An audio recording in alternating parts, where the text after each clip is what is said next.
America తెలివిగా ప్రవర్తిస్తూ ఉంటది ప్రతిసారి కూడా. కాకపోతే ట్రంప్ వచ్చిన తర్వాత చాలా విషయాల్లో పప్పులో కాలేస్తుంటది, కానీ చాలా విషయాల్లో తనకు తానే తెలివైంది, ఇంకెవరు దానికి మించిన వాళ్ళు లేరు అన్న విధంగా ప్రవర్తిస్తూ ఉంటది. వాస్తవం ఏంటంటే మొన్న బాంబ్ బ్లాస్ట్ జరిగింది కదా ఎర్రకోటలో, దానికి సంబంధించి మీరు ఏమైనా దర్యాప్తు చేస్తారా, దర్యాప్తులో ఏమైనా హెల్ప్ చేసే అవకాశాలు ఉన్నాయని మీడియా అడిగితే లేదు, అక్కడ సమర్థవంతమైనటువంటి నాయకులు ఉన్నారు, వాళ్ళు చూసుకుంటారు, భారత్కి మా అవసరం ఉండదు, ఇప్పుడు భారత్ అన్ని విధాలుగా కూడా ఎదుగుతోంది అంటూ మార్క్ రూబియో అయితే అనడం జరిగింది.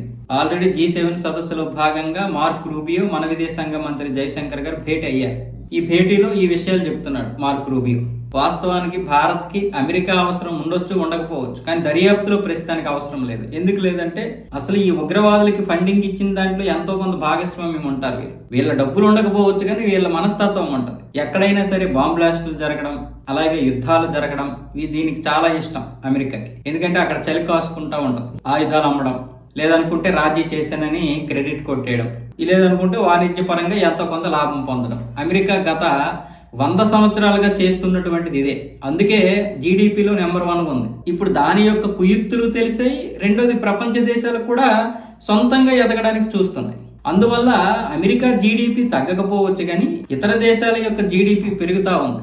అందుకే ఇప్పుడు ఉన్నటువంటి పరిస్థితుల్లో అమెరికా అందరికీ తలగ్గాల్సి వస్తుంది. కాకపోతే ఏంటంటే మేకపోతు గాంభీర్యం ప్రదర్శిస్తూ ఉంటది ప్రతి దగ్గర కూడా.